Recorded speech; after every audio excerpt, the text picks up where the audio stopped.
ang mga kwento ng pag-ibig, kwento ng buhay at kwento ng pag-asa dito sa Barangay Love Stories. Love Stories.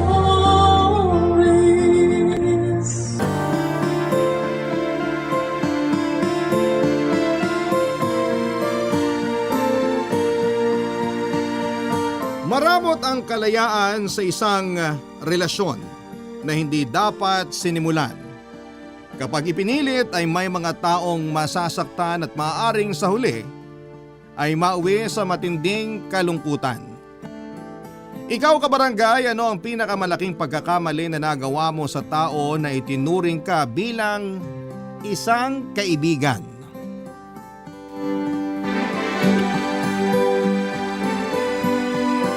Dear Papa Dudut, mapagpalang araw po sa inyo at sa lahat ng mga nakikinig ngayon sa Barangay Love Stories.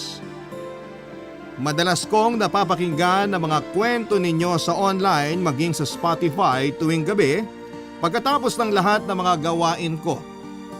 Minsan nga po ay 2 kwento pa yung napapakinggan ko bago matulog. Sa totoo lang po ay hindi ko alam kung paano ko ipapaliwanag ang sitwasyon ko. Isa akong single mother at ang anak ko ay wala pang 1 taon. Kapag tinatanong ko ang sarili ko at ng mga tao kung bakit ako single mom ay hindi ko po masagot ng diretsyo. Kung sasabihin ko yung totoo ay magmumukha akong walang kwentang tao.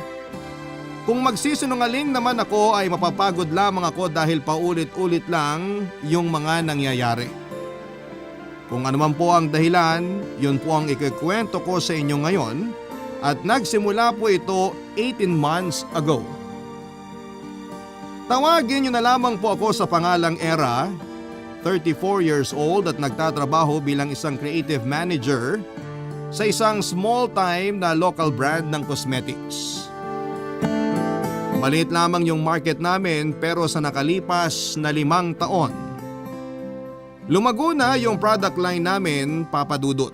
Medyo dumami na rin yung market base sa mga nakikita naming report dahil marami na rin naghahanap ng local makeup na mura pero quality naman. Dahil ako lang ang may hawak ng brand, kasama yung assistant ko, kami rin ang humaharap sa suppliers na gumagawa ng mga tarpaulin at kung ano-ano pang mga collateral namin. Masaya kami na kahit mabagal ay unti-unti pa rin lumalaki ang negosyo. Naisip namin na baka panahon na para i-improve yung logo at yung packaging namin. Dahil naka-house kami sa isang maliit na office space ay wala kaming receptionist. Pero meron kaming office assistant na nagpapasok sa mga guest, gumagawa ng kape at nag-aayos ng files namin.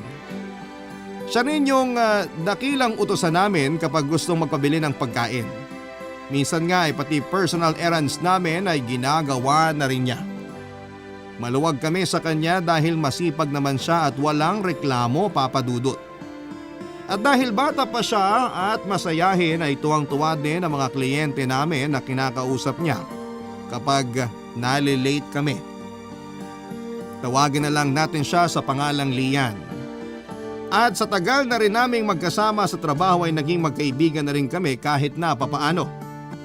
Alam naming lahat na may boyfriend si Lian na isang graphic artist, si Benedict.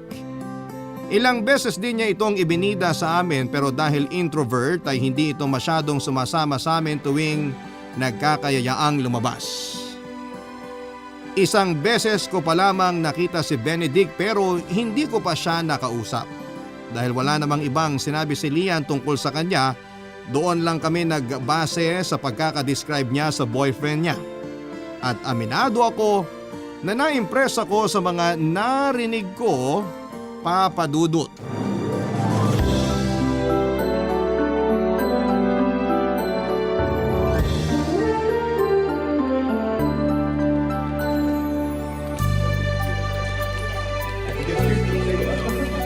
O Lian, kasama mo na pala siya. Miss Era, si Benedict po. Alam ko naman po na kilalang kilala nyo na siya pero pinapakilala ko pa rin. Sus, papakilala mo lang pero parang kilig na kilig ka dyan. Ay, iba talaga pag may boyfriend. Hindi naman po sa kinikilig. Natutuwa lang po ako. Uy, pakilala ka na. Magandang hapon po, Miss Era. Napaka-formal mo naman. Sasabihin ko rin sa'yo yung lagi kong sinasabi kay Lian. Era. Era na lang ang itawag mo sa akin. Huwag mo nang samahan ng Miss Nakakatanda. Sabi ko sa'yo ayaw niyang tinatawag na Miss Era. Uulitin ko ba? Huwag na. Basta sa susunod, Era na lang. Ako lang naman to. Pwede bang Tita Era na lang? Pwede. Pero papaluin ko kayong dalawa. Sa fresh kong to, tatawagin nyo lang akong tita. Uy, fresh pa rin naman yung mga tita Parang gusto ko tuloy mapalo. Puro ka talaga kalokohan. Baka kasi madeds ng maaga pag laging seryoso. Ay nako, kung wala ka dito sa office, baka ganyan nga mangyari sa akin. Ganito lang po talaga ako kahit wala sa office. O siya, may gagawin pa po ako. Maiwan ko na kayo dito ha. Okay, thank you. Bye, babe. Ang sweet nyo naman. Sige na, babe. Balik na po ako sa trabaho ko. Sige, Lian. Anyway, na-brief ka naman na ni Lian, tama? Opo. Okay, good. Medyo marami kasi kaming requirements. And here's the catch. Nung nag-meeting kami kahapon, balak sana namin na pang 2 months lang yung workload mo. Pero biglang nagkaroon ng invitation to be part of an expo. Sa totoo lang, kung gusto naming umabot doon, dapat matapos yung mga design in 2 weeks para mapalitan namin yung packaging ng products. Willing naman kaming ibigay yung cost mo. Tapos magdadagdag na lang kami ng konti para sa rush fee. Talaga? Bago yun Bakit? Madalas ka bang tinatawaran tapos wala pang rush fee? Ganun na nga. Tapos 1 year to pay pa. Well, yung isa kasi naming investor, medyo sikat siya. Kilala rin siya na patas magbayad sa trabaho kaya gusto niya, ganun din kami. At agree naman kami doon. Nakakapanibago to Actually, nabanggit na rin naman sa akin to ni Lian. Pero akala ko nagbibiro lang siya. So ngayon, alam mo nang hindi talaga yun biro. Buti, napapayag ka ni Lian na mag-work dito. Wala namang masama kung susubukan ko rito. Tsaka, mukha kasing hindi lang yung offer niyo yung maganda Ha? Anong ibig mong sabihin? Wala. Tingin ko lang kasi maganda rin kayong katrabaho. Siyempre naman no. Mabait kaya kami rito. Kahit itanong mo pa sa girlfriend mo. Pansin ko nga. Excuse me, may tumatawag sa akin. Sagutin ko lang to ha. Okay ka lang dito? Oo naman. Sagutin mo na yan. Sa unang pagkakataon ay nakita ko ng malapitan si Benedict Papadudut. Sa totoo lang ay may kilig akong naramdaman dahil ang gwapo pala niya. Halos kurutin ko na noon ang sarili ko habang naglalaro sa isipan ko yung mga kapilyahan ko noong pinagmamasdan ko siya, Papadudut. Para kasing ginising niya yung buong katawan ko ng sandaling yon. Hindi ko rin naman inakala na may mararamdaman akong ganon, lalo na at mas bata siya sa akin ng 3 taon. Mas gusto ko kasi yung mas matanda sa akin. Sa katunayan, yung huling karelasyon ko 10 taon ang agwat ng edad namin. Gwapo rin yun at makisig tulad ni Benedict. Pero sa huli hindi rin kami nagkaintindihan. Gusto ko na kasing magpakasal na kaming dalawa pero siya naman dahil may pinagdaanan ng divorce sa US ay ayaw na niyang ikasal pa. Halos 2 taon na rin akong single mula nang mag-break kami. Papadudot, hindi naman ako sobrang conservative. Noong nag-break kami ng ex ko ay gumawa kaagad ako ng profile sa mga dating app at paminsan-minsan ay lumalabas din naman ako. May pagkakataon pa nga na may iba pang nagaganap bukod sa date. Dahil noon ay hindi ko masasabing tagtuyot ako kaya ganoon na lamang yung naging epekto sa akin noong makilala ko si Benedict at nakausap pa ng harapan. Iba lang talaga siya. Tahimik pero parang bagyo ang lakas ng dating niya. Nang gabing yon ay hindi ako nakatulog dahil sa kanya, Papadudut. Kung ano-ano ang naiisip ko at hindi ko napigilang ma-excite sa muli naming pagkikita. Pinilit kong isipin si Lian at paulit-ulit kong pinapaalala sa sarili ko na masaya sila sa relasyon nila. Pero nang gabing yon ay hinayaan kong lumipad ang imahinasyon ko sa kung ano ang pwedeng mangyari sa amin ni Benedict sa mga darating na linggo, Papa Dudut.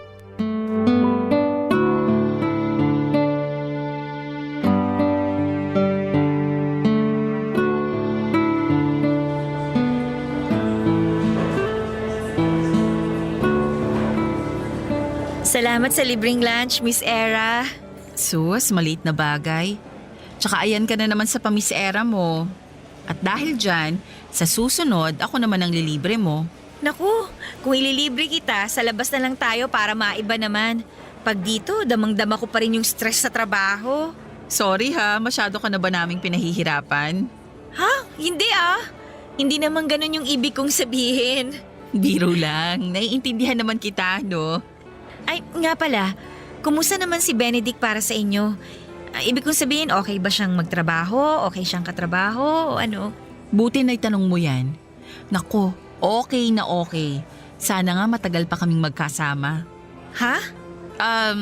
Ang ibig kong sabihin, sana magtagal pa siya sa trabaho niya dito sa atin. I mean, magaling kasi siya. 'Di ba?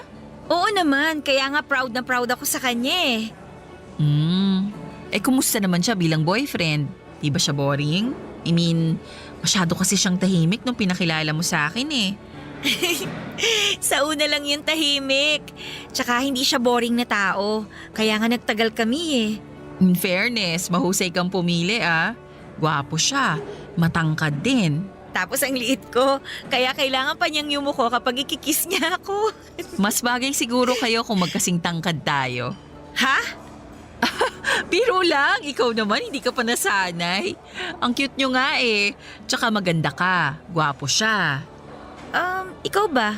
Wala ka pa bang balak na mag-boyfriend? Meron naman. Kaya nga ako nakikipag-date eh. Kaso, wala pa lang talaga akong magustuhan. May tatanong sana ako. Huwag ka magagalit ha. Sure, ano ba yon? Bakit wala ka pang nagugustuhan sa mga nakakadate mo? Ano ba yung gusto mo sa mga lalaki? Well, gusto ko yung mas matanda sa akin. Yun lang? Meron pa, pero sa akin na lang yun. Okay lang. Kanya-kanya naman talaga tayo ng preference pagdating sa lalaki. At bilib ako sa'yo. Gwapo nang napili mo at mukhang mabait pa. Wala bang kakambal si Benedict? Papaligaw sana ako eh. Ikaw talaga? Baka mamaya agawin mo pa sa akin si Benedict ha? Ha? Hoy, hindi no? Okay na ako sa mga nakakadate ko. Ikaw kasi ang hilig mo sa ons lang. Ons? As in, one night stand? Oo, yun nga. Ang wild nung idea pero depende naman talaga sa tao yan. Wild nga, pero parte ng buhay yun. Alam mo naman, meron din tayong pangangailangan. Gets ko naman yun, kaya huwag na natin pag-usapan. Basta alam ko, swerte rin na magiging boyfriend mo. Sipag mo magtrabaho, di na problema pang date. Hoy, ano ka ba? Huwag ka nga maingay. Baka mapagkamala na ako mapera niyan. Nako, sa edad mong yan, Miss Era, sure ako malaki na ang ipon mo. Pwede ka na rin bumuo ng sarili mong pamilya eh. Tama ka naman dun sa part na pwede na akong bumuo ng pamilya. Kaya kapag nahanap ko na yung lalaking gustong-gusto ko, papabuntis na ako agad para hindi na ako iwan. Di natin sure yan. Yung iba nga kahit kasal na, iniiwan pa rin. Sabagay, pero huwag kang mag-alala. Sisiguraduhin ko naman na hindi ako yung maiiwan. Dumating na nga yung next meeting namin at hindi ko alam pero dumating ako ng nakadress na medyo maikli. Natural na pinansin nyo ng mga office mate ko pero ang inakala lang nila na may date ako kinagabihan noong araw na yon at sinabi ko na lamang na meron nga dahil sanay naman sila na malakas ang loob ko pagdating sa pakikipag-date. As usual, iba ang pakiramdam ko habang nagpe-present na si Benedict ng initial studies niya para sa logo at sa packaging namin. Kadalasan ay napaka-critical ko sa mga bagay na yon pero nang siya na, yung nagpe-present ay parang wala akong makitang mali. Nagandahan ako sa mga logo na ipinakita niya pero taliwas naman doon ang rational mind ko. Dahil alam ko rin na kung ibang graphic artist lamang yon ay siguradong marami akong masasabi. Kaya naman nag-imbento na lamang ako ng mga comment at kung ano-ano na lamang ang mga sinabi ko na revisions kahit walang kakwenta-kwenta yung mga request ko. Masipag namang mag-note si Benedict habang nagsasalita kami at kitang-kita ko sa mukha ni Lian na proud siya sa boyfriend niya. Nang araw na yon ay nagpakitang gilas si Benedict. Imbes na umuwi para gawin yung mga revisions niya ay trinabaho niya ang mga yon sa pantry namin. At bago matapos ang workday ay may bago na siyang set na ipinakita sa amin. Hindi ko na napigilan ang sarili ko at panay papuri na ang ibinigay kong komento. Pero bigla kong naisip na kung mapapabilis masyado ang proseso ay baka hindi na kami magkita pang muli. Out of the blue ay bigla kong naisip na dapat may isa pang set ng studies na iba-iba ang pinagawa namin. Lumusot naman yung dahilan ko dahil baka nabubulag lamang kami sa ganda ng logo at packaging na base rin naman sa luma. Ginawa ko bang excuse yung expo sa Vietnam, Papa Dudut. Hindi ko na alam kung anong pumasok sa isipan ko pero bigla ko ring sinabi na ayos lang kahit mag-overtime pa ako ng weekend para tulungan si Benedict. Naniwala naman sila sa mga sinabi ko noon dahil alam nila na may pagka-perfectionist din ako pagdating sa mga bagay na may kinalaman sa brand namin. Hindi ko naman inaasahan noon yung pagpayag ni Benedict, Papa Dudut. Siya pa yung nagsabi sa akin na magkita kami sa isang coffee shop. May nakalaan namang fund para sa pagkain namin noon pero nadismaya ako nang malamang kasama pala si Lian. Pero hindi ko rin inaasahan na si Lian mismo ang magsasabi noon na hindi siya makakasama dahil sa family outing nila.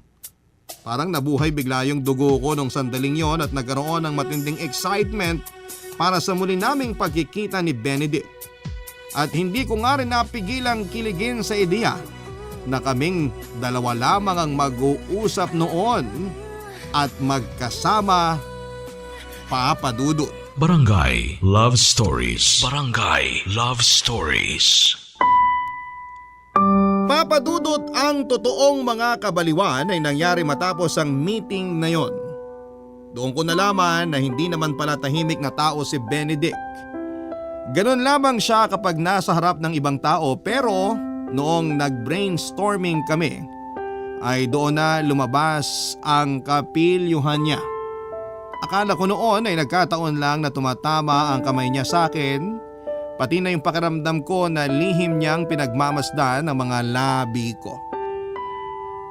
Pero noong ilang beses nang tumama yung braso niya sa gilid ng hinaharap ko ay doon ko napagtanto na sinasadya na niya ang bagay na yon. Maraming babae ang aalma sa ganong kabastusan ng isang lalaki, Papa Dudut. Kahit ako pa nga mismo, pero dahil may nararamdaman ako para sa kanya ay hinayaan ko lamang siya. Napansin ko rin noon na marami namang dumarating at umaalis na magagandang babae sa coffee shop. Pero di pinapansin ni Benedict ang mga yon. At nung pasimple ko nga pong biniro siya, ay parang kinoryente sa kilig yung katawang ko sa sagot niya. Sabi niya kasi bakit pa raw siya titingin sa iba kung kasama na niya yung maganda at pinaka-sexy na babae doon sa coffee shop ng mga sandaling yon. At bago pa matapos yung araw na yon ay inamin niya na iba ang nararamdaman niya nung unang beses niya akong nakita pero hindi niya nagawang makipag-usap sa akin dahil nag-away daw sila noon ni Lian. Nalaman ko rin na on and off ang relasyon nila. Alam ko pong mali pero sumagi rin sa isipan ko noon na hindi naman sila bagay ni Lian. Kaya hindi na rin ako nagtaka na hindi maayos ang relasyon nila ni Benedict, Papa Dudut.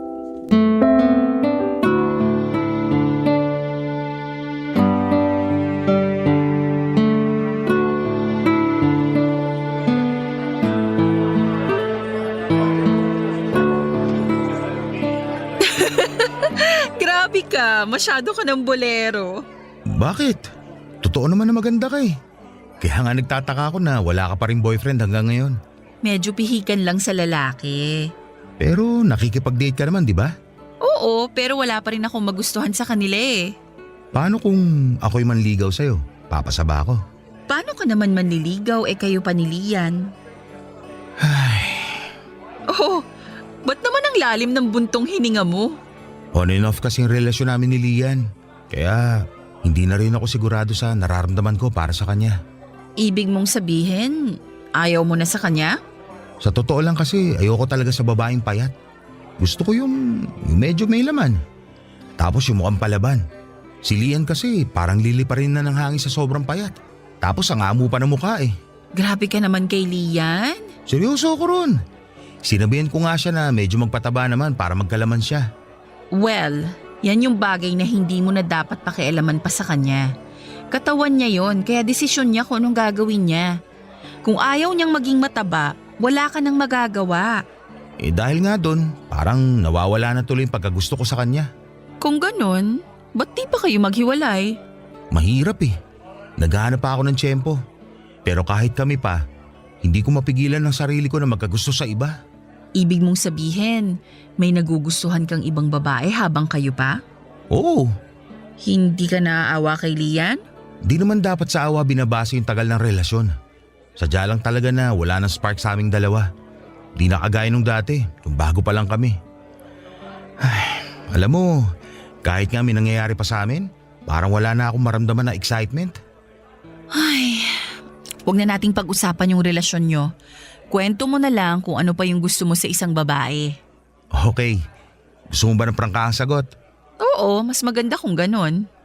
Ikaw, Anong ibig mong sabihin? lahat ng hinahanap ko sa isang babae, nasa'yo. Gusto kita, yun na yun. So, tinablan ka nga pala talaga ng charm ko. At kahit di mo sabihin, alam ko na gusto mo rin ako. Naramdaman ko na yun nung ipinakilala ko sa'yo ni Lian. Kung ganon, plano mong mag-cheat sa girlfriend mo? Yung tamang tanong dyan, gusto mo bang subukan? Paano kung gusto ko? Kung gusto mo at payag ka, di walang problema. Sure ka ba? Sure na sure. Kung papayag ka nga, mag-meet tayo ulit mamaya after nitong ginagawa natin. Payag ako. Pero, baka kasi may makakita sa atin kung… May konto ka, di ba? Kung wala kang kasama doon, di doon na lang tayo. Talaga? Sige ba? Mas okay yon kung doon na lang tayo. Papadudot na palunok na lamang ako ng sunod-sunod sa naging usapan namin ni Benedict. Pagkatapos ng meeting namin, sa halip na umuwi ay sumama na lamang siya sa akin papunta sa kondo ko. Mag-isa lamang kasi ako doon kaya walang question sa akin kung sakali. At bago nga may mangyari sa aming dalawa ay tumawag pa si Lian kay Benedict. Lumabas pa siya noon pero narinig ko rin naman ang usapan nila. Dinig na dinig ko noon kung paano siya nagsinungaling kay Lian. At pagkatapos nga nilang mag-usap ay naging agresibo na si Benedict Papadudut. Hanggang sa may mangyari na sa amin. Hindi lang po isang beses kundi pa ulit-ulit namin yung ginawa ng gabing yon. Yung isang gabi na yon ay nasundan pa ng maraming beses. Sunod-sunod ang kabalbalan ng mga ginawa namin. Halos gabi-gabi na siya sa kondo ko at takang-taka naman ng mga office mates ko dahil sanay sila na ako ang promotor ng mga one round bago umuwi. Sinabi ko na lamang na nagbagong buhay na ako dahil nakakaramdam na ako ng kung ano-ano. Hindi ko na lamang sinabi na yung nararamdaman ko ay hindi sakit kundi yung kakaibang pakiramdam ko kapag kasama ko si Benedict. Pagsapit nga noong expo namin sa Vietnam, gusto ko sana na nang may-ari ng kumpanya na sumama doon si Lian para matrain na rin sa client servicing. Pero wala naman siyang passport. Kaya ko naman sanang gawa ng paraan yon pero hinayaan ko na lamang kahit na hindi siya makasama. Samantalang si Benedict ay alam ko noon na may passport siya kaya sinorpresa ko na lamang siya para makasama sa akin sa ibang bansa. Nagulat siya at nagalit nga noong una dahil hindi niya alam kung ano ang idadahilan kay Lian sa pagkawala niya ng ilang araw. Nagsuggest naman ako noon na sabihin na lamang na uuwi siya ng probinsya. At ganun nga ang ginawa ni Benedict. Hindi niya hinayaang makatawag si Lian matapos yung isang beses na nagkausap sila bago yung flight namin. At sinabi na lang na walang signal sa location nila sa probinsya. Natawa na nga lang ako sa katwirang yon ni Benedict at hindi ko naisip na masasaktan noon si Lian. Nakakatawa mang isipin pero nag-effort ako ng husto para lamang makasama si Benedict. Sinagot ko lahat mula sa ticket, hotel at kung ano-ano pa. Ang mahalaga na lamang sa akin noon ay masaya ko. Yun na nga siguro yung isa sa mga pinakamasayang trip ko sa abroad. Ang saya lang na nagawa naming mag-holding hands in public. Pwede ko rin siyang halikan at yakapin ng walang kaba. Noong last day nga namin doon ay natuwa ako sa mga sinabi niya, Papa Dudut.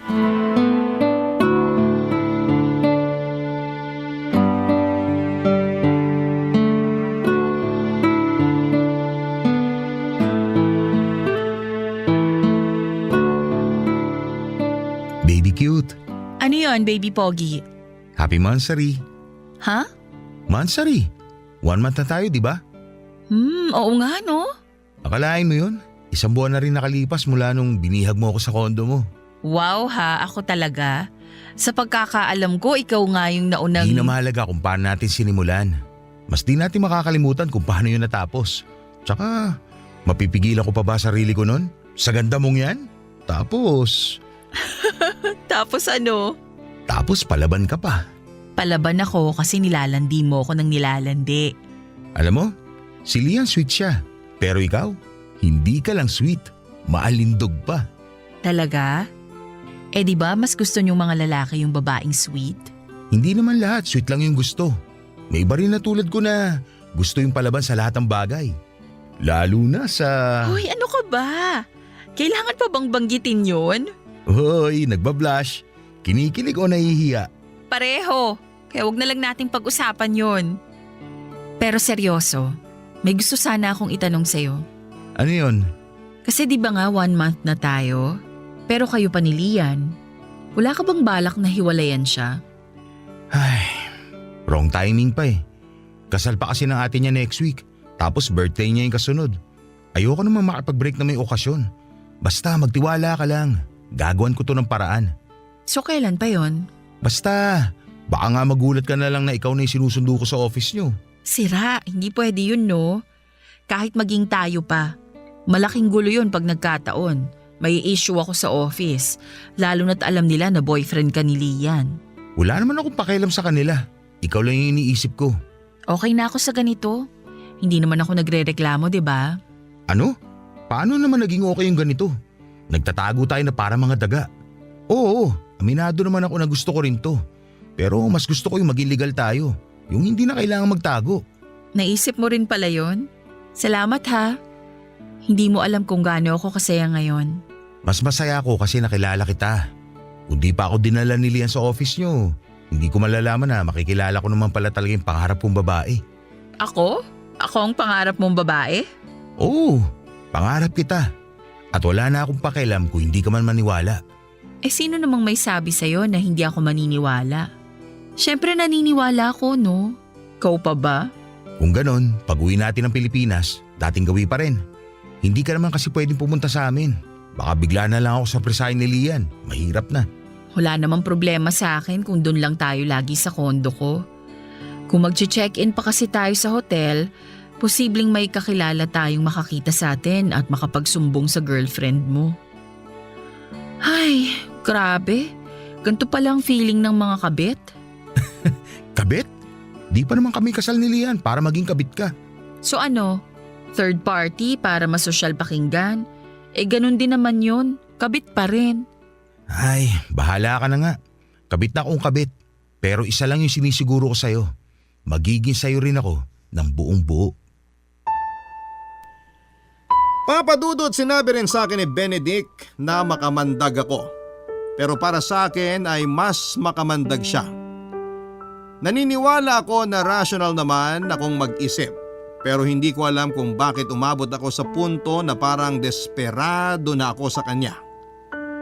Ni hindi ko na naiisip kung ano yung posibleng maging epekto ng ginagawa naming dalawa kay Lian. Sa panahon na yon ay naniniwala ako kay Benedict dahil mukha naman siyang seryoso sa mga sinasabi niya, lalo na doon sa kagustuhan niyang maging legal na kaming dalawa. Yung tipong maipapakilala na niya ako sa pamilya niya at sa mga taong mahalaga sa kanya. Ganon din naman sa akin, Papa Dudut. Sa tagal ko na kasing nakikipag-date sa kanya ko lang naramdaman at tinamaan ako ng ganon. Ang kaso ay meron na siyang girlfriend. Pero aaminin ko na sa bawat araw na nakikita ko si Lian ay may guilt akong nararamdaman. Minsan naman ay inggit ang nangingibabaw sa akin dahil kahit ano pa ang mangyari, siya pa rin yung kilalang girlfriend ni Benedict. Kapag nagkakabukuhan na ay wala akong laban dahil siya naman talaga yung biktima. Nakakalimutan ko lang yon kapag dumarating na si Benedict sa kondo ko. Minsan nga ay nalilate pa siya ng dating dahil hinahatid pa niya noon si Lian. Pagkatapos naman noon ay kaming dalawa na ang magkasama sa buong magdamag. Hanggang sa nalaman ko na hindi pala ganon kagaling si Benedict magtago ng sitwasyon. Nang mag-open sa akin si Lian tungkol sa relasyon nilang dalawa, Papa Dudut. Barangay Love Stories. Barangay Love Stories. Papa Dudut, hindi ko alam kung ano ang gagawin ko matapos kong marinig yung mga sinabi ni Lian. Para kong sinaksak sa puso ko dahil diretsyo naman akong magsalita. Noong mismong gabing yon, kinausap ko si Benedict at sa unang pagkakataon ay nag-away nga kami. Hindi niya raw maintindihan kung bakit hindi ako makapaghintay. 5 years na raw kasi sila ni Lian at natural lang naman daw na medyo mahirapan siyang makipaghiwalay. Nagalit siya kasi hindi ko raw noon kayang habaan ng pasensya ko at kung tutuusin naman daw kasi ay mag-aanim na buwan pa lamang ang relasyon naming dalawa. Dahil gusto kong maniwala na malakas naman ako at wala na akong ibang sinabi nun. Medyo nabawasan lang yung pagkikita namin pero sa tuwing pupuntahan niya ako sa kondo ko, hindi pa rin naman nawawala yung gigil namin sa isa't isa. Yun nga lang ay maingat na kaming pareho sa mga bagay na pinag-uusapan namin. Pero tao lang din naman ako, Papa Dudut. Umabot din ako sa punto na hirap ako tuwing makikita ko si Lian na umiiyak sa assistant ko kapag nagla-lunch sila sa pantry. Iniwasan ko nang sumabay sa kanila at para lang hindi ako mahalata. Ibinalik ko na yung pag-aaya ko sa mga office mate ko na mag one round pagkatapos ng trabaho. Minsan hinahayaan ko na lamang na maghintay si Benedict dahil sa inis ko sa kanya.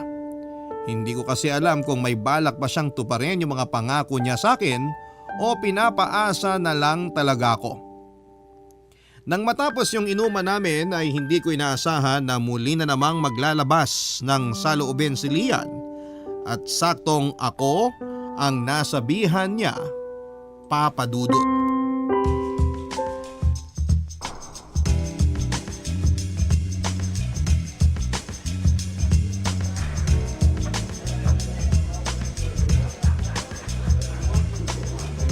O Lian, di ka pa ba uuwi? Nakauwi na iba nating kasama. Mamaya paalis na rin ako. Parang ayoko pang umuwi eh. Bakit? Di ka pa ba lasing? Sa bagay, konti lang ininom mo. Pero tingnan mo yung itsura mo. Mukhang mas malakas pa tama mo kaysa sa amin. Ayoko pang umuwi kasi lalamunin na naman ako ng kalungkutan sa bahay. Bakit naman? Ano bang problema? Siyempre, usapang puso, Miss Era. Sorry? Kati kasi nalalamunan ko. Di ba okay naman kayo ng boyfriend mo? Dati okay naman kami, pero ngayon kasi nag-iba siya eh. Nararamdaman ko na parang may iba siyang babae. Ha? Paano mo naman nasabi? Nagbago na kasi siya. Sobrang lamig na ng pakikitungo niya sa akin at napapadalas na rin yun. Tapos, tuwing tinatawagan ko siya, lalo na sa gabi, laging cannot be reached yung phone niya. Kapag naman nagkukwentuhan kami, parang wala na siyang ganang makipag-usap. Lian, sorry ha, pero magiging brutal na ako. Hindi naman kasi laging babae yung dahilan kaya nagkakaganon yung lalaki. Minsan kasi, nagsasawa lang sila, lalo na kung paulit-ulit lang naman yung ginagawa nyo. O kaya naman minsan, wala talagang rason, as in ayaw na lang talaga nila. Iniisip ko nga baka na-pressure din siya sa akin last time. Bakit naman? Ano bang ginawa mo? Tinanong ko siya kung kailan siya magpo-propose. Talaga?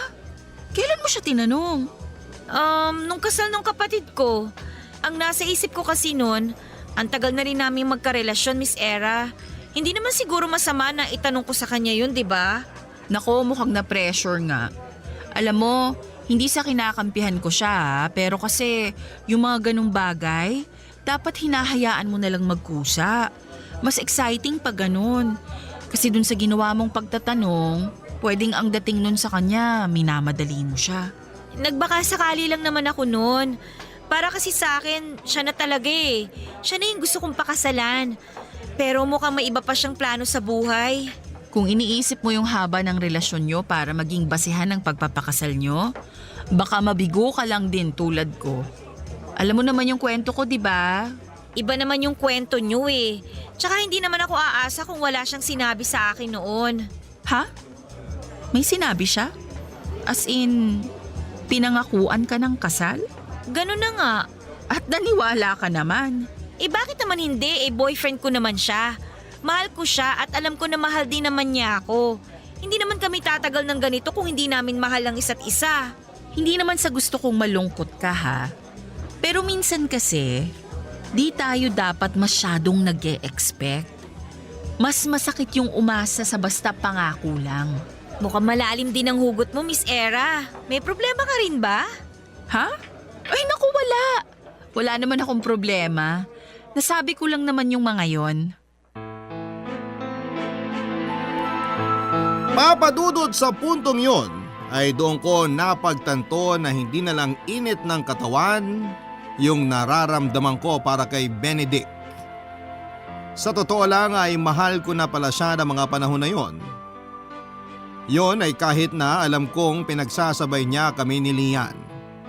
At dahil sa pangako niyang hihiwalayan na niya si Lian ay naisipan ko na itigil na yung pagpipills ko. At dahil healthy naman ako ay gumana yung naisipan ko. Isang buwan matapos kong itigil ang pagpipills ay nabuntis ako. Nang panahong yon ay hindi ko alam kung paano pumasok sa isipan ko na gawa ng paraan para mag-resign sa trabaho si Lian para hindi niya malaman yung tungkol sa pagbubuntis ko. Halos araw-araw na rin naman siyang may sablay noon at once a week na rin kung umabsent. Kinausap ko siya ng masinsinan at bago matapos ang usapan namin yon, nag-decide noon si Lian na siya na ang makikipag-break kay Benedict. Sinigurado ko naman na hindi siya napilitan lang na gawin yon hanggang sa maisip na nga niya na magpahinga muna sa trabaho at umuwi muna sa probinsya nila. Hindi nagtagal at sinabi sa akin ni Benedict na wala na nga raw sila ni Lian. Nung una ay nagselos ako dahil kita ko yung lungkot sa mukha niya nang sabihin niya yon. Pero inisip ko na lamang na normal lang naman yon dahil may pinagsamahan naman talaga sila. Medyo nagsisisi din ako na nagpabuntis ako dahil naisip ko na kung noon ko pa sana kinausap si Lian, baka mas maaga pa silang nag-break. Sa loob-loob ko naman ay okay na rin yon para may dahilan na rin si Benedict na pakasalan ako at hindi na magloko pa. Tuwang-tuwa si Benedict noong malaman niyang buntis ako.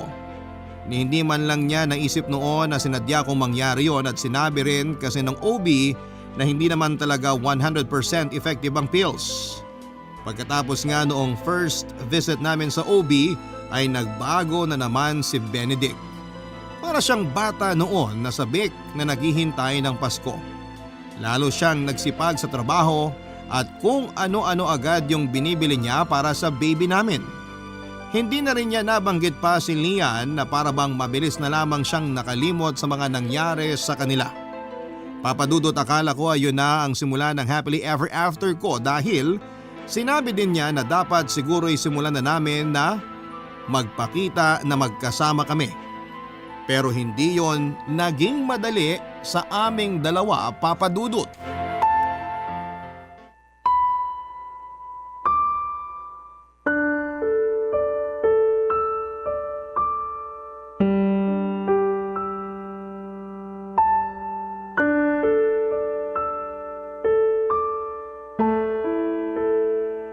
So, anong balita sa office nyo?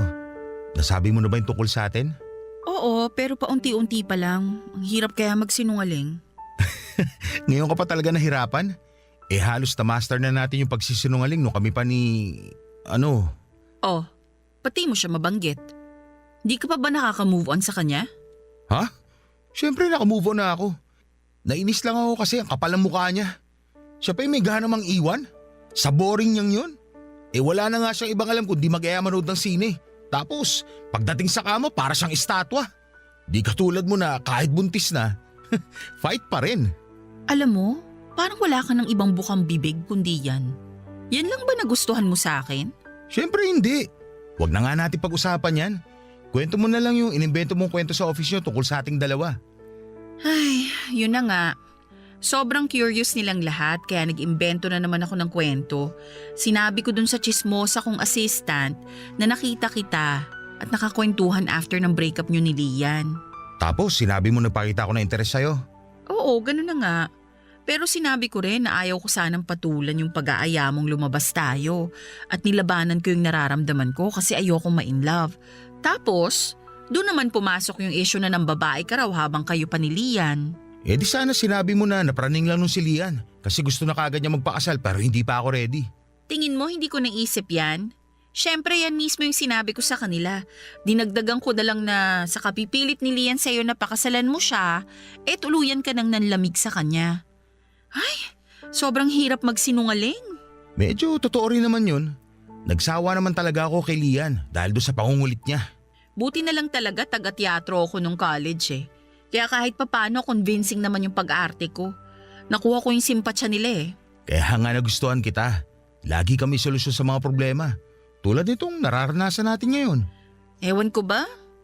Pero hindi solusyon yung tingin ko sa ginagawa ko eh.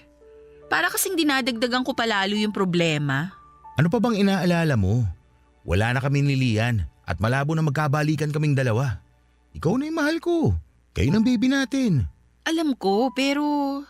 Pero ano? Ewan ko. Weird kasi nitong nararamdaman ko, hindi ko mapaliwanag. Sus, huwag mo na isipin yun. Importante, andito ako sa tabi mo. Sayo-sayo na ako. Dapat nga, mas masaya ka na ngayon kasi wala ka ng kahati sa akin. Masaya naman ako pero sa tingin mo, maniniwala pa kaya sila sa mga kwento ko pag nalaman nilang nabuntis mo ko? Ikaw lang makakasagot yan kasi ikaw yung nakikipag-usap sa kanila sa office eh. Kasi kung sa akin sila dedirekta, baka masabi ko kung ano yung totoo. Umayos ka nga.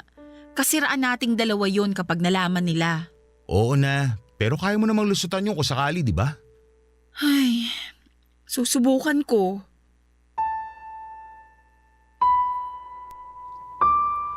Papadudot, para suportahan yung kasinungalingan ko sa opisina tungkol sa pagbubuntis ko ay pinalabas ko na premature yung baby ko kahit ang totoo ay sakto lang naman yon sa buwan.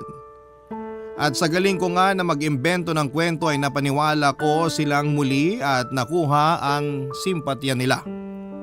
Naging masaya naman ang pagsasama namin ni Benedict pagkatapos noon. Minsan babanggit ko sa kanya yung tungkol sa kasal ko, pero never ko namang ipinipilit yon kahit na nangako naman siya na magpapakasal kaming dalawa pagdating ng panahon. May time na pinapaalala ko yon sa kanya pero hindi naman niya pinapansin. Binanggit ko rin na okay lang naman kahit sa quest lang kaming ikasal, pero ngiti lang ang isinagot niya. Hindi ko na rin naman yon ipinilit bilang respeto, Papadudot. Madalas kaming lumabas para mamili ng mga baby stuff at nung time na yon ay aminado ako na mas malaki ang ambag na ibinibigay ko pagdating sa pamimili. Freelancer kasi siya at madalas ay late yung sweldo niya. Minsan nga ay tinatawaran pa. Naintindihan ko naman yun noon pero may pagkakataong sumama yung loob niya sa akin nang bumili ako ng mumurahing gamit para sa baby namin. Hanggang sa nasundan pa yon ng ilang hindi pagkakaunawaan at yung pinakamalala papadudot ay noong napagtanto ko na parang kinakarma na ako sa lahat ng nagawa ko.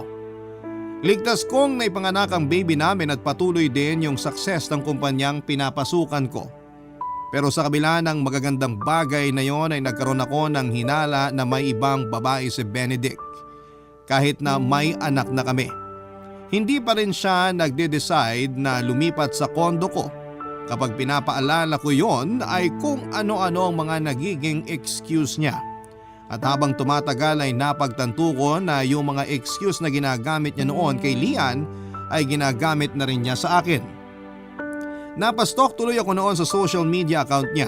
Ang kasi wala naman akong nakita at ewan ko ba papadudot. Pero parang may nagtulak noon sa akin. Na-stalk naman si Lian. Doon ko nalaman na nasa Palawan na pala siya at may bago na ring trabaho. Nung una ay wala naman akong napansing kakaiba hanggang sa may nakita akong picture niya na sumagot sa lahat ng tanong sa isipan ko. Halos mayanig yung buong pagkatao ko nang mapagtanto na si Lian pala yung babae ni Benedict. Sa ikalawang pagkakataon ay pinagsabay niya kami ni Lian. Ganon pala yung pakiramdam ng maloko at ipagpalit sa ibang babae. Ang mas malala pa, nagkabalikan lang silang dalawa at ako ay bigla na lamang nawala ng halaga para kay Benedict ng ganon na lamang. Akala ko pa naman noon kapag nagkaanak na kami ay hindi na niya ako iiwanan. Pero hindi pa rin pala sapat yon para sa kanya at wala akong maiyakan ng araw na yon kasi nagsinungaling ako sa lahat.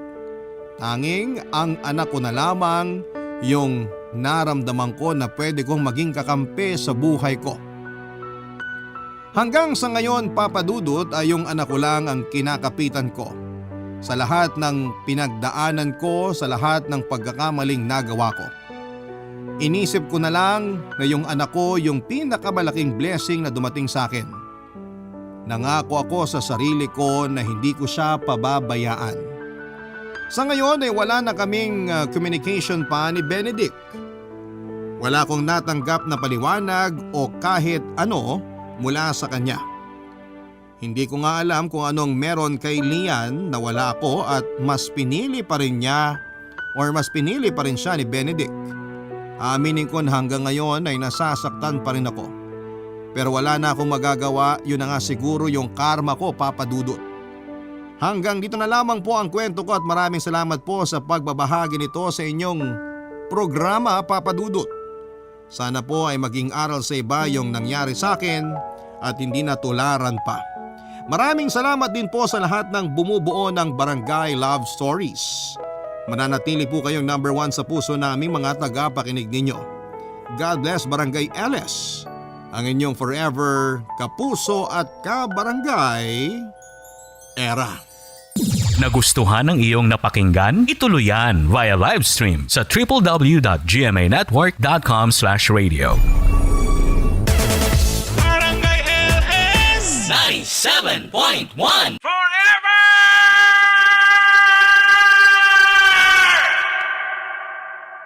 Ang mga kwento ng pag-ibig, kwento ng buhay at kwento ng pag-asa dito sa Barangay Love Stories. Love Stories. Ang isang matatag na relasyon ay nagsisimula sa dalawang tao na handang magsakripisyo para sa isa't isa. Pero minsan ang sakripisyong ito ay nauuwi sa wala. Lalo na kung sa maling tao natin ito ginawa. Ikaw kabarangay, ano ang pinakamalaking sakripisyo na nagawa mo dahil sa pag-ibig?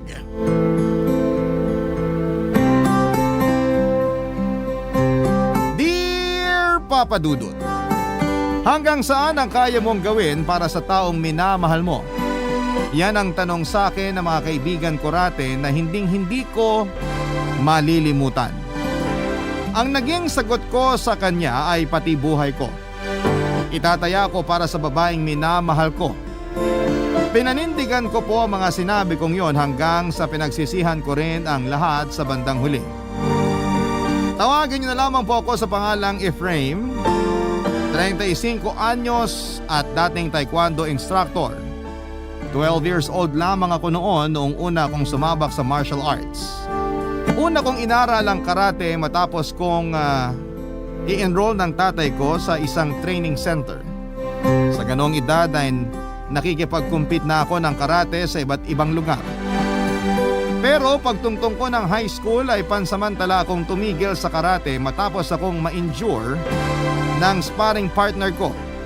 Nag-focus ako sa pag-aaral, ganun pa man ay hinahanap-hanap na talaga ng katawan ko noon ang adrenaline rush na naibibigay ng martial arts sa katawan ko.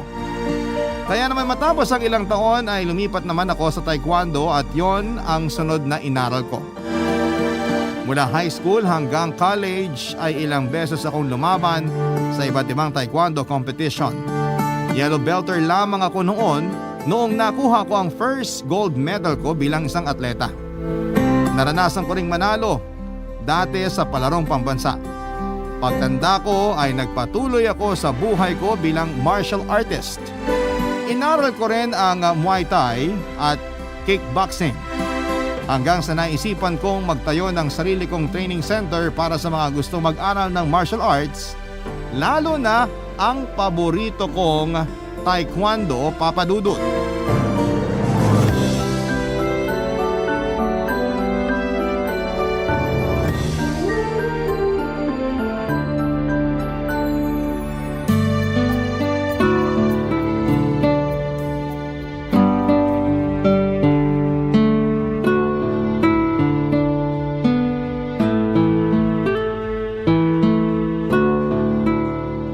Knock-knock!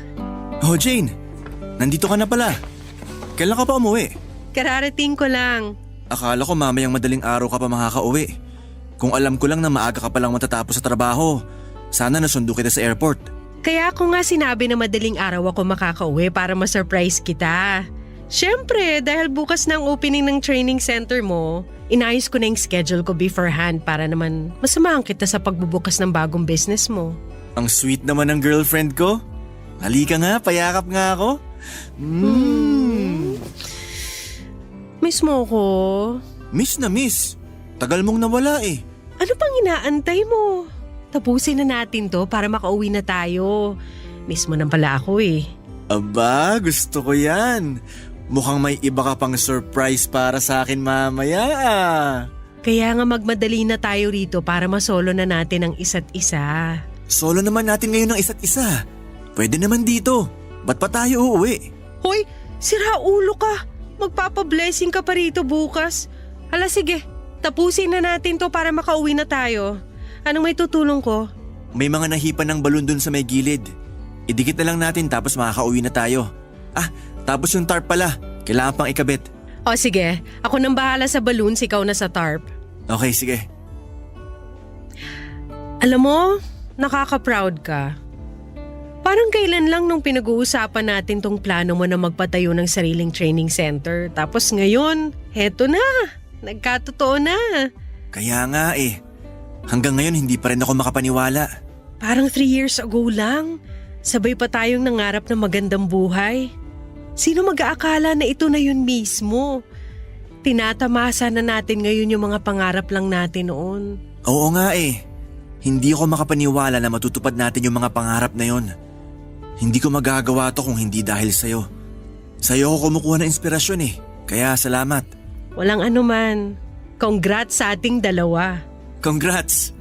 Marami pa tayong pangarap na haabutin na magkasama. Yun naman ang nilulook forward ko ngayon.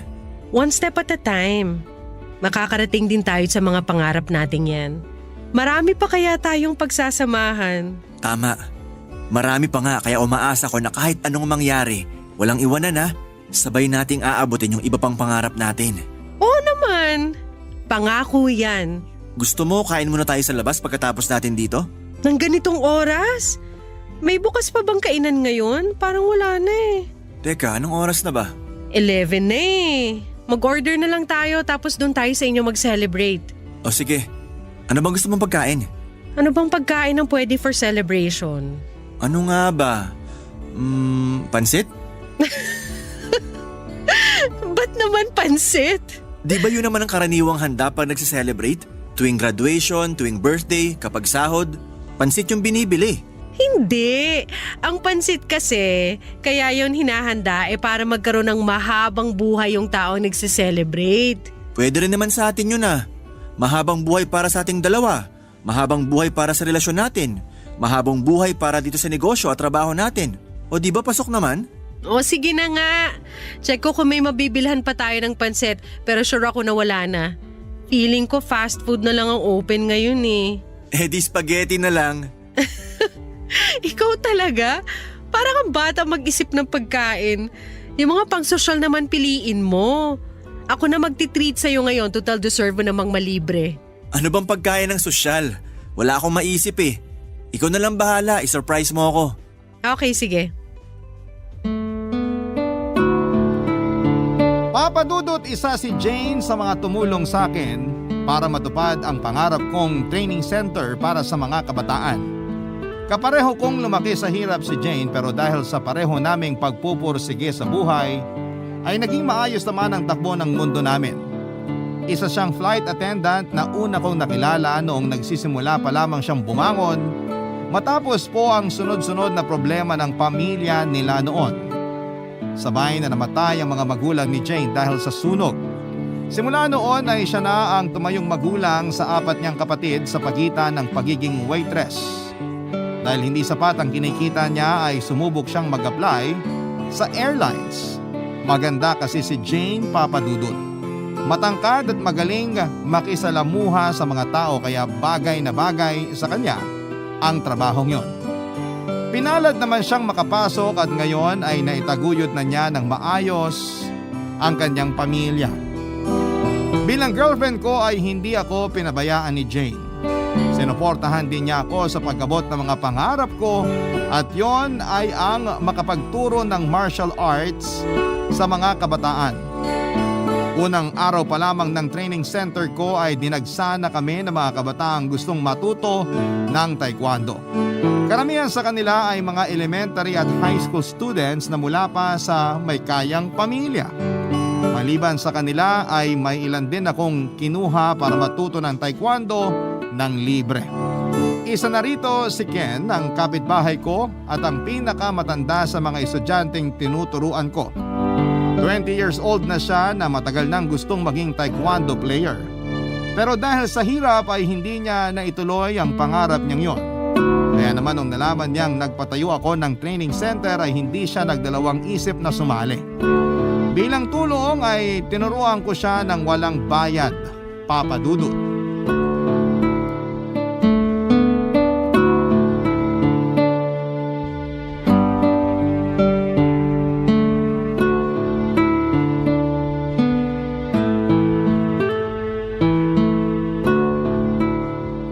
Kuya Efraim, Ken, nandito ka pa pala. Ba't di ka pa umuwi? mamaya na. Papahinga lang muna ako saglit bago ako umuwi. Patambay muna ako rito ah. Oo naman, walang problema.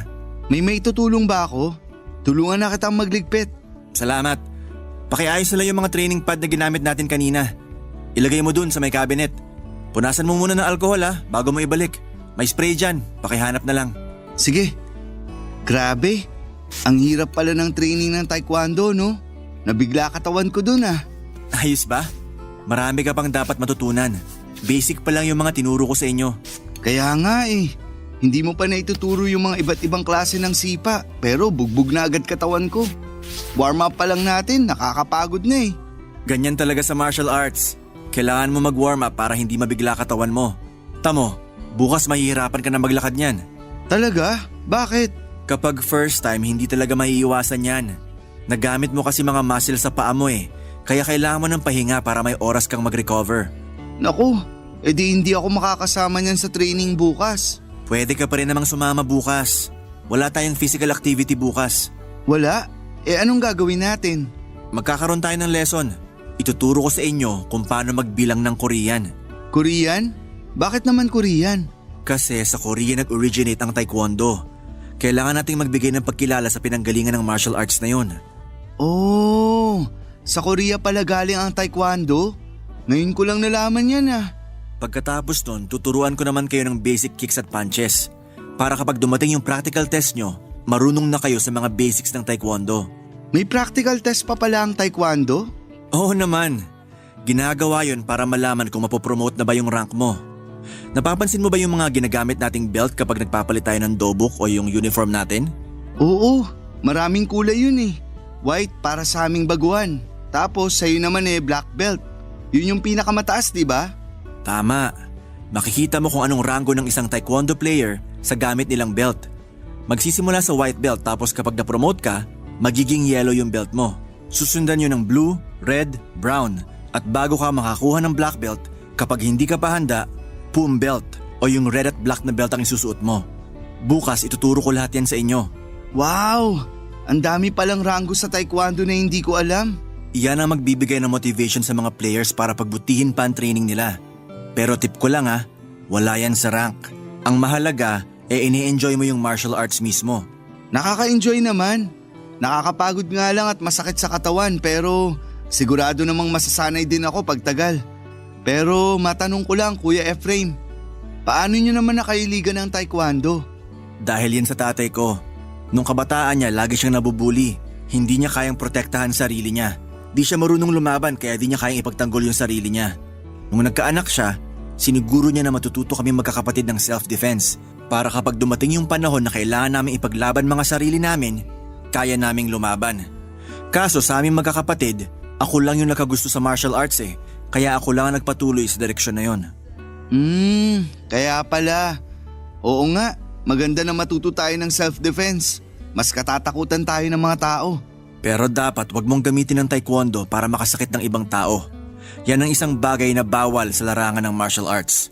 Paano kung may mahal ka sa buhay na sinaktan ng ibang tao? Hindi ba pwedeng gamitin yung pagiging Taekwondo player mo para bumawi sa mga nanakit sa mahal mo? Pwede bilang self-defense. Pero kapag ginamit mo lang ang Taekwondo para maghiganti, hindi maganda yon. Hindi bawal pero hindi dapat ginagawa yon. Parte kasi ng pagiging martial artist, dapat matuto ka magpakumbaba at magkaroon ng self-control. Nasa sayo na lang yon. Pero sana naman wag tayong dumating sa ganung punto. Oo nga, pero kunwari lang naman. O sige na, tapusin na natin tong ginagawa natin para makauwi na tayo. Papadudot mabilis na naging successful ang training center na ipinatayo ko.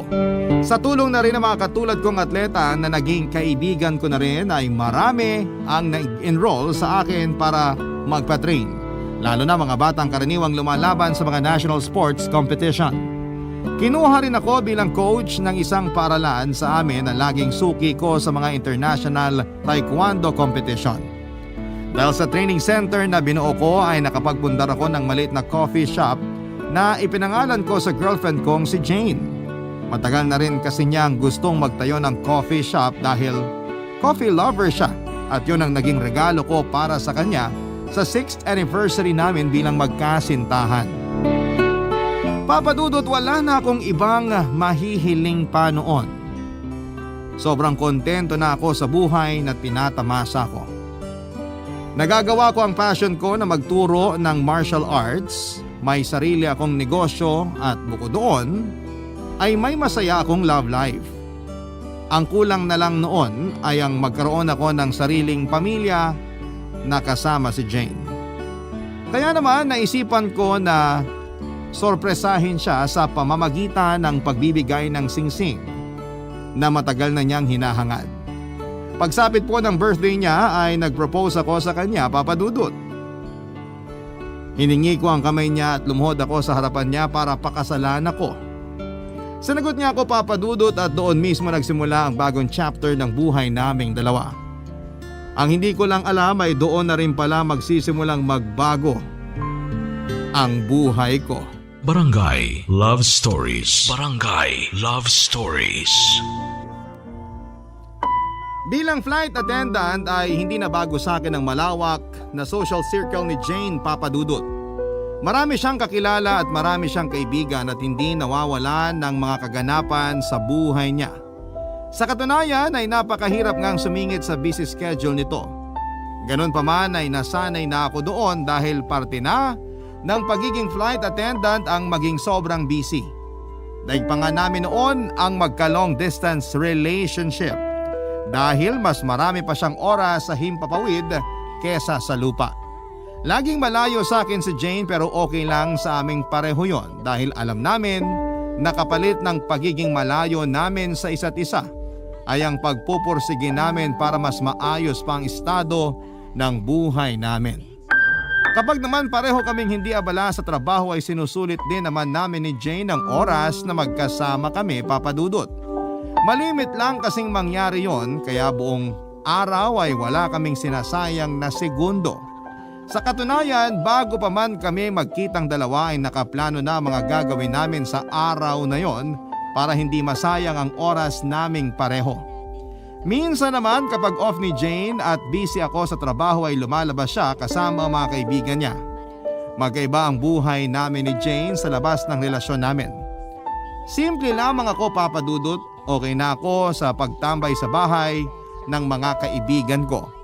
Minsan isang bote ng brandy lang at maliit na lamesa na sinamahan pa ng karaoke sa tapat ng bahay ay masaya na kami. Pero kay Jane ay masosyal ang buhay niya kasama ang mga kaibigan niya. Lagi siyang lumalabas kasama ng mga kaibigan niya na FA din. Nagpupunta sila sa mga bar at mga kainang medyo may kamahalan. Medyo magulo man ang buhay namin noon. Ang kinaganda naman ng relasyon naming dalawa ay meron kaming maayos na communication ng girlfriend ko. Ang problema nga lang simula nung nagkaroon ako ng sariling training center ay lagi na lamang akong pagod at paminsan-minsan ay hindi ko na nasasabayan ang mga gusto ni Jane, Papadudut.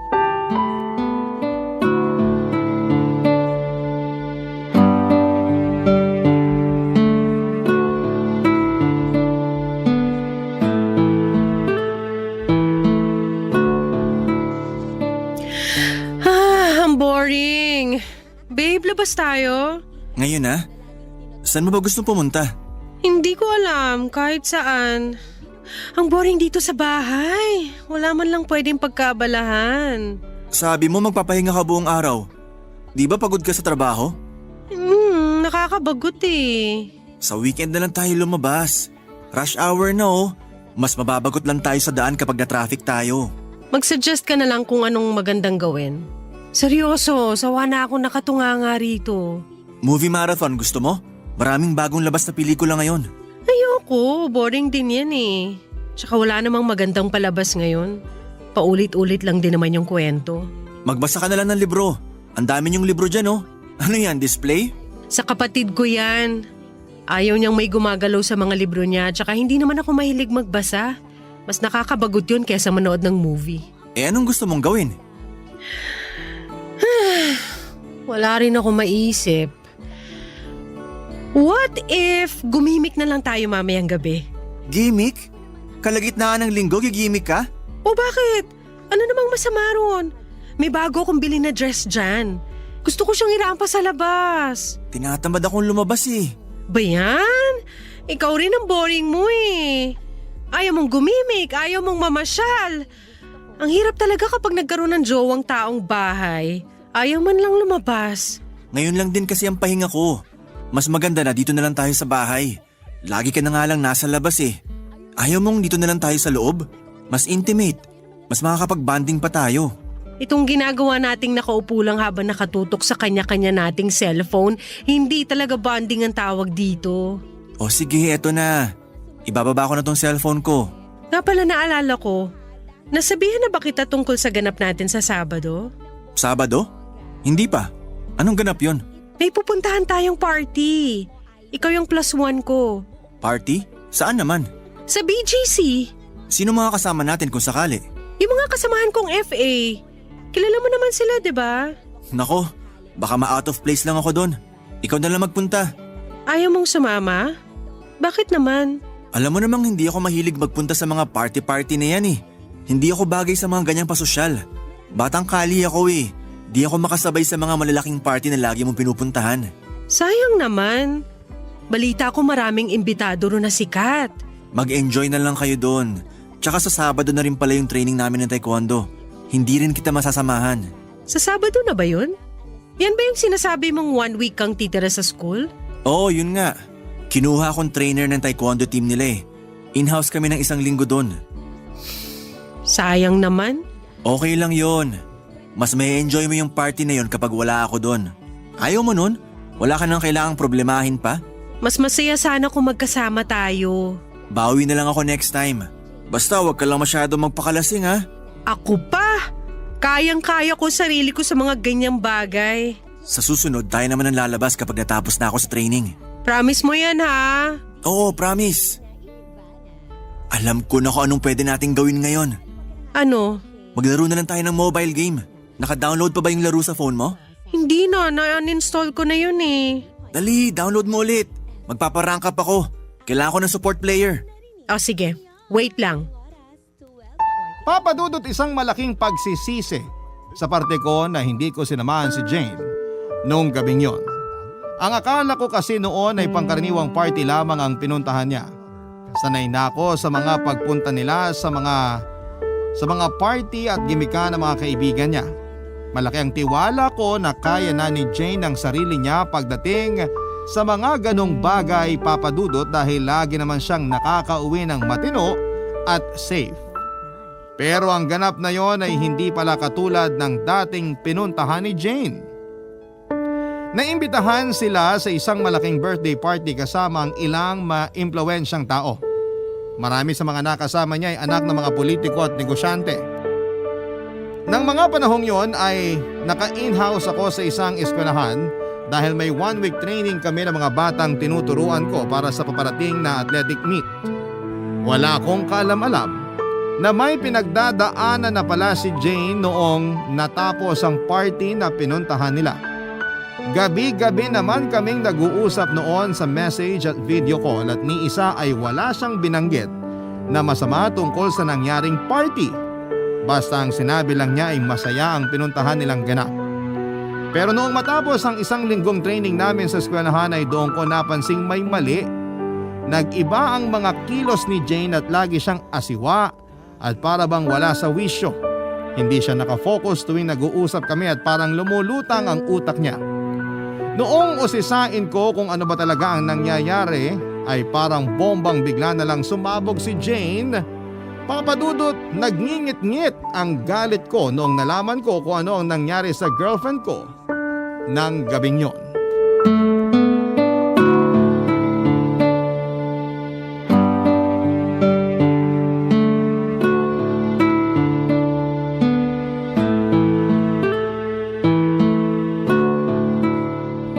Pero kung akong tatanungin, mas magandang mamasyal sa Siargao kaysa Boracay.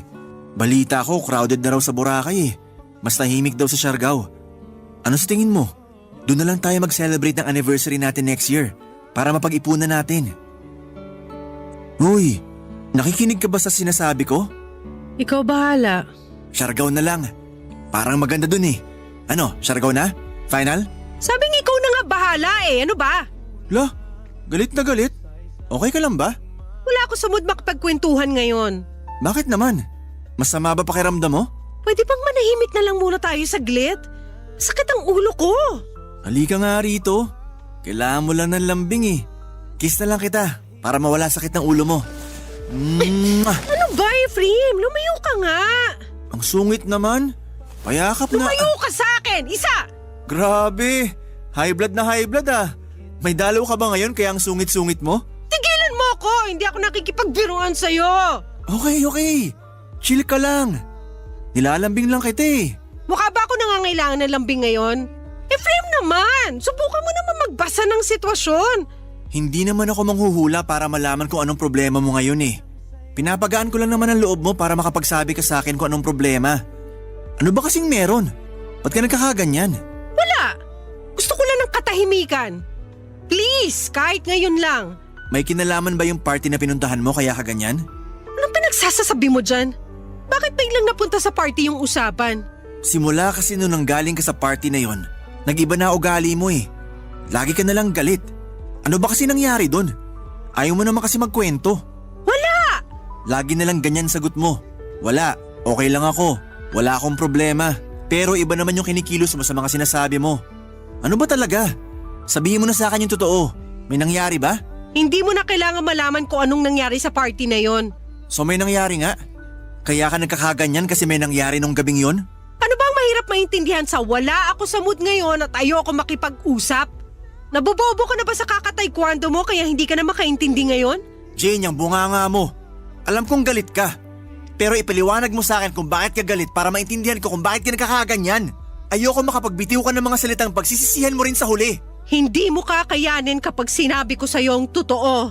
Subukan mo ako. Kilala kita. Mas mabuting wala ka na lang alam sa mga nangyayari. Hindi naman pwedeng ganon. Boyfriend mo ako. Kaya may karapatan akong malaman kung anong nangyayari. Wala rin naman magbabago kapag nalaman mong totoo eh. May magbago man o wala. Gusto ko pa rin malaman kung anong nangyari. Gusto kong malaman kung bakit ka nagkakaganyan. Pinagsamantalahan ako. Ano? Sa party na yon, pinagsamantalahan ako. Ngayon, sabihin mo sa akin, anong gagawin mo sa nalaman mong impormasyon? Jane… Masaya ka na? Ha? Nalaman mo na yung sagot? Siyempre hindi. Sino magiging masaya sa nalaman ko? Kilala mo ba kung sinong gumawa sa'yo nito? Malis ka na! Gusto ko na muna mapag-isa! Jane… Umalis ka na! Papa Dudut, hindi lang daw isa kundi 5 ang gumalaw kay Jane ang gabing yon.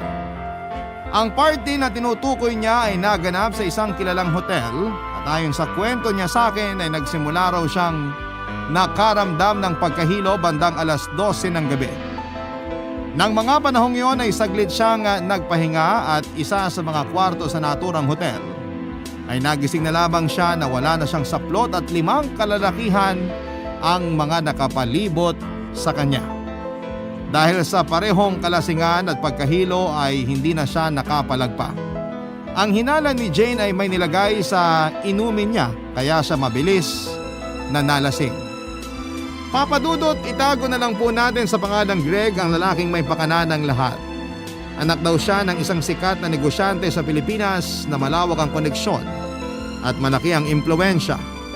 Siya ang may birthday ng gabing yon at siya rin ang nag-invite sa grupo nila Jane. Nakilala ni Jane si Greg sa isa sa mga flight nila papunta ng Thailand at simula noon ay hindi na raw siya tinantanan nito. Walang salita na makakapag-describe sa galit na nararamdaman ko habang nagkikwento sa akin si Jane. Gusto ko sanang magsumbong sa mga pulis noon pero pinigilan ako ni Jane. Isa sa mga gumalaw sa kanya ay anak ng politiko at wala raw kaming laban sa kanila lalo na't mga salita ni Jane at salita ng mga akusado ang mangyayaring labanan. Sinabihan ko siyang magpa-medical certificate pero hindi rin siya pumayag dahil natatakot siyang kalabanin ng mga mayayamang angkan. Sobrang frustrated ako noon na ayaw man lang ni Jane na ipaglaban ang kanyang sarili. Naisip ko na kung ayaw niya magkaroon ng hustisya sa mga nangyari sa kanya ay ako na mismo ang naglagay ng hustisya sa mga palad ko. At nangako ako sa kanyang ipaghihiganti ko siya. Papa Dudut. Barangay Love Stories. Barangay Love Stories. Simula nung nalaman ko ang mga nangyari kay Jane ay hindi na ako natahimik pa, Papa Dudut. Kahit na pinakiusapan ako ni Jane na kalimutan na lamang ang mga nangyari ay hindi ko siya pinakinggan. Naintindihan ko na natatakot siya dahil ayaw niya kong madamay. Ang pamilya niya pati na rin ang mga katrabaho niya. Pero hindi ako makakapayag na baliwalain na lamang ang mga nangyari. Isang krimen ang nangyari at dapat ay may managot dito. Kahit tutol ay sinubukan ko pa rin i-report sa mga pulis ang nangyari kay Jane. Pero hindi daw ako pwedeng magsampa ng kaso kung hindi naman ako ang biktima.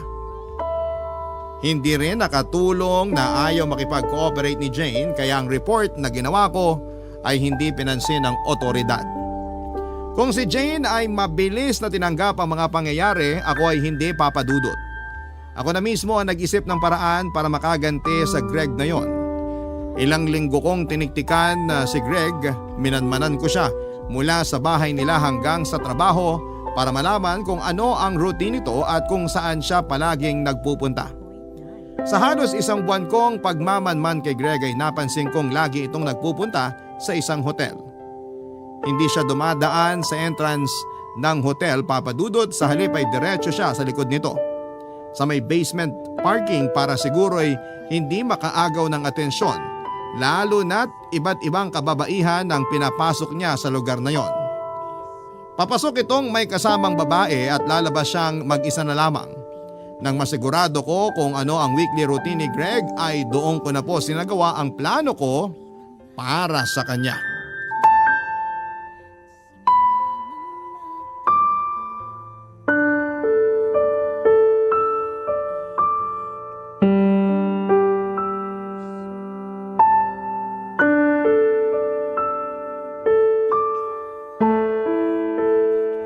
Ken, tapos ka na ba magbihis? Oo, tapos na. Bakit? Halika rito. May sasabihin ako sa'yo. Ano yun? May papakita kong picture sa'yo, sandali lang. Eto, tandaan mo yung pagmumukhang to ha. Sino naman yan? Greg ang pangalan ng lalaking to. Pupuntahan ko siya mamaya. Kung sakali man na kung may mangyari mang masama sa akin, itong lalaking to may kasalanan. Ha? Bakit? Ano bang gagawin mo? Basta, wag mo na lang alamin kung bakit. Ito ba yung sinasabi mo nung nakaraan? Yung nabanggit mo na may tao kang gustong paghigantihan? Itong Greg na to, siya ba yung tinutukoy mo? Siya nga. Gusto ko siyang bawian sa ginawa niya kay Jane. Ano ba kasing nangyari? Kinakabahan tuloy ako sa mga pinagsasasabi mo. Mas maganda na wala kang alam para hindi ka na madamay. Kahit sabihin mo na lang yung lugar. Saan mo siya kikitain? Basta Greg na anak ng mayamang negosyante. Yun lang ang kailangan mong tandaan. Huwag ka nang maraming tanong pa. Samahan na lang kaya kita. Ken, kaya kong sarili ko. Huwag mo na akong problemahin. Huwag mo nang idamay ang sarili mo rito sa gulong to. Kung ayaw mo akong idamay, bakit mo pa pinakilala sa akin yung Greg na yun? Hindi ba dapat mas maganda na wala na lang akong alam? Pasensya ka na. Ikaw lang talaga yung maaasahan ko. Ang labo mo naman eh. Si Jane, alam niya ba tong gagawin mo? Wala siyang alam rito. Gusto mo tawagan ko siya? Huwag! Huwag mo siyang tatawagan. Walang makakaalam ng gagawin kong to, naiintindihan mo ba? Baka lang kasi mapigilan ka pa niya sa gusto mong gawin. Natatakot talaga ako para sa'yo eh. Maglikpit ka na ng gamit para maisara ko na tong training center. Sandali! Hindi na ba talaga kita mapipigilan? Wala nang makakapigil sa akin. Wala nang atrasan to. Natatandaan mo pa ba yung mga sinabi mo sa akin noon? Anong sinabi ko sa'yo? Na ang martial arts ay para sa self-defense lang. Hindi dapat ito ginagamit para makapanakit ng ibang tao. Alam ko. Pero natatandaan mo rin ba kung bakit ko sinabi ang bagay na yan? May tinanong ka sa akin noon. Ano yung tinanong ko sa'yo? Na kung sinaktan ng ibang tao ang mahal mo sa buhay, pwede mo bang gamitin ang natutunan mo sa taekwondo para maghiganti? Yung tanong mo na yon, yan ang pinagdadaanan ko ngayon. At itong gagawin ko, ito ang sagot ko sa katanungan mo. Pero kuya, isipin mo kung ano yung pwedeng kainatnan ng gagawin mo ngayon. Kung ano man ang mangyari sa akin ngayon, ginusto ko to. Kapag nagmahal ka ng isang tao, gagawin mo ang lahat para sa taong yon. Kahit makapatay ka? Kahit makapatay at mapatay pa ako. Isipin mo muna ng mabuti to para wala kang pagsisiyan sa huli. Hinahayaan mo kasing galit ang nagdedesisyon para sa'yo eh.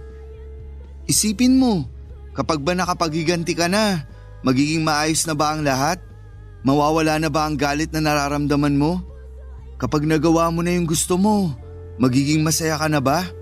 Oo. Kapag nagawa ko to, mapapanatag na ako. Kung ganun, wala na akong magagawa pa. Mag-ingat ka. Kung kailangan mo ng tulong, tawagan mo ako agad. Salamat. Ito yung susi ng training center. Ikaw na lang magsara. Mauuna na ako sa'yo.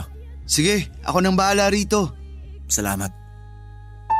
Papa Dudut, inabangan ko si Greg sa hotel na lagi nitong pinupuntahan. Ilang oras akong naghintay sa likuran ng hotel para sa pagdating nito. Kalkulado ko na noon ang mga galaw ni Greg kung ano ang oras siya darating at kung ilang oras siyang mananatili sa hotel na yon.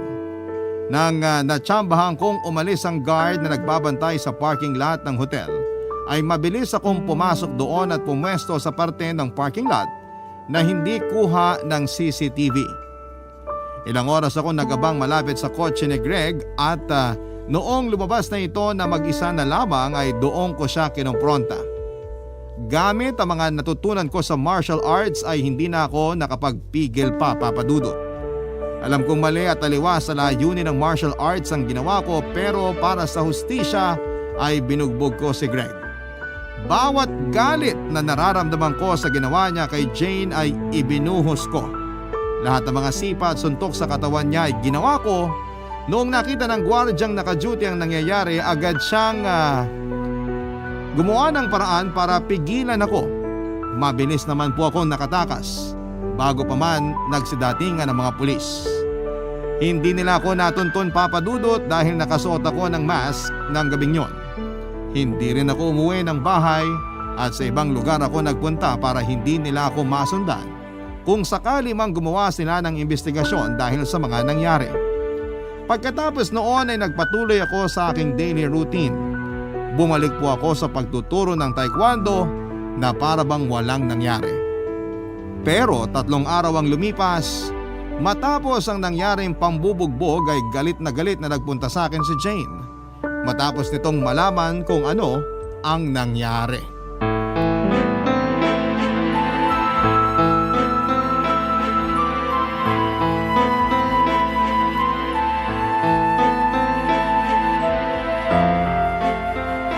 Efraim!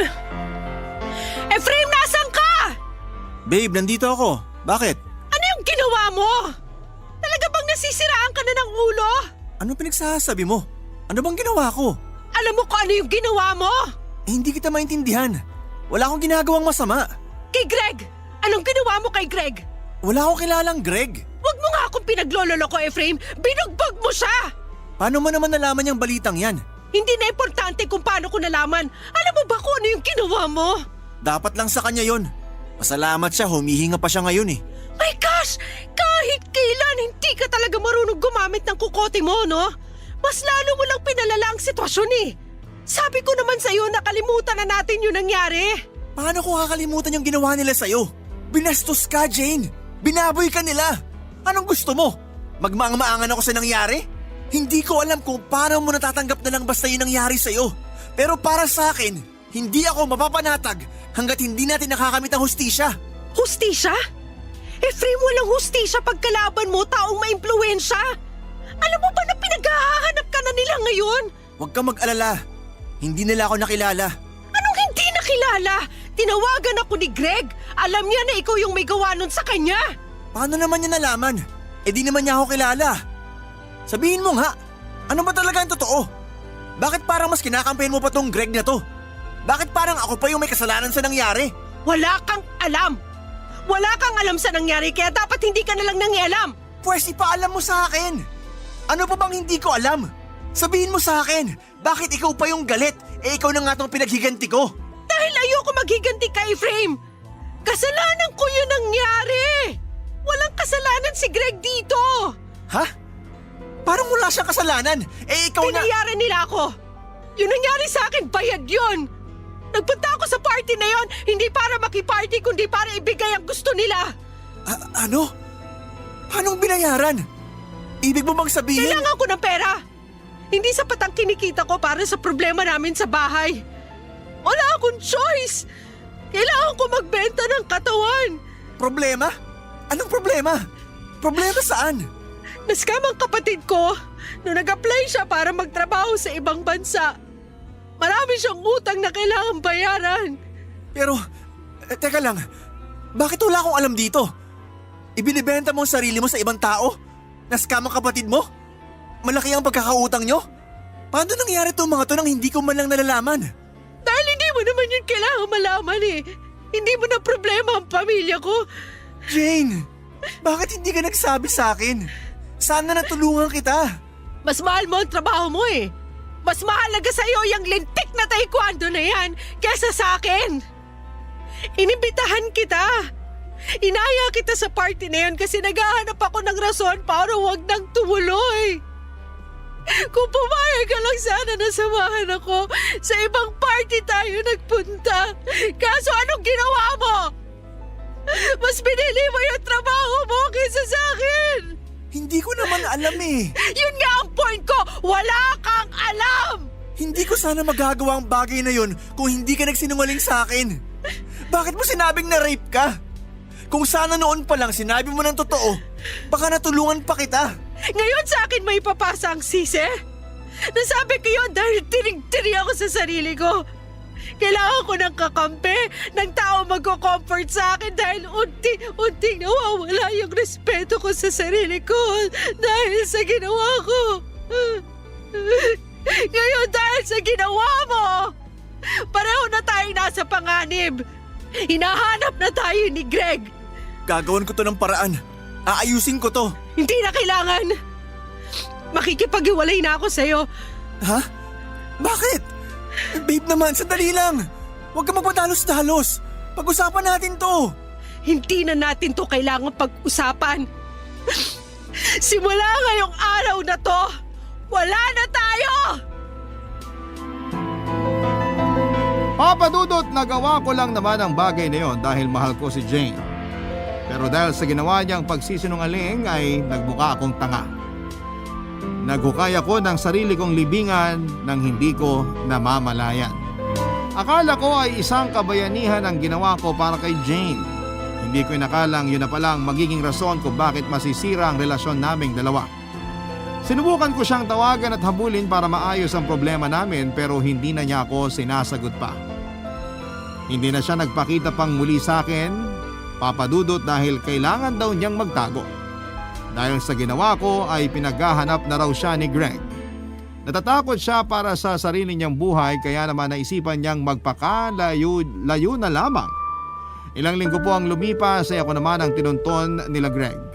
Nalaman ni Greg na ako ang buwag sa kanya matapos nilang makita sa CCTV ang isang buwang pagmamanman ko sa kanya. Pasarado na ako noon sa training center ko nang bigla akong pinasok ng 4 na kalalakihan. Isa na nga doon ay si Greg. Bago pa man ako makapagsalita ay agad nila akong hinampas ng baseball bat sa balikat.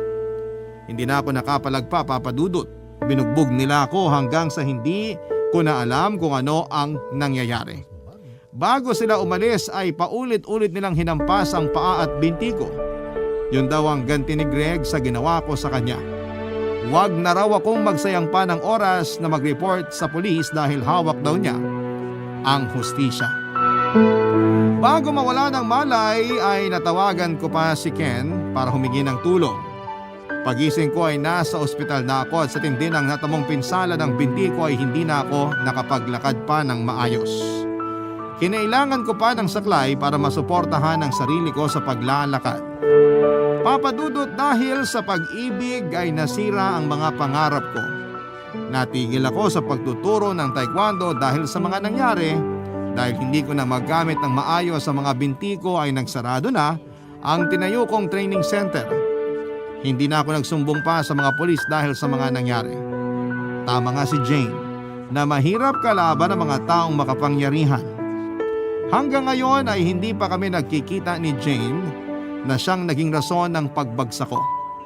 Ganon pa man ay tahimik na po ako sa buhay ko ngayon kasama ang sarili kong pamilya. Dito na po nagtatapos ang aking kwento. Maraming salamat po, Papa Dudut, at sana po ay magkaroon at nag-iwan ako ng aral sa inyong lahat. Ang inyong forever kapuso at kabarangay, Efraim. Nagustuhan ng iyong napakinggan? Ituloy yan via live stream sa www.gmanetwork.com/radio. Barangay LS 97.1 Forever.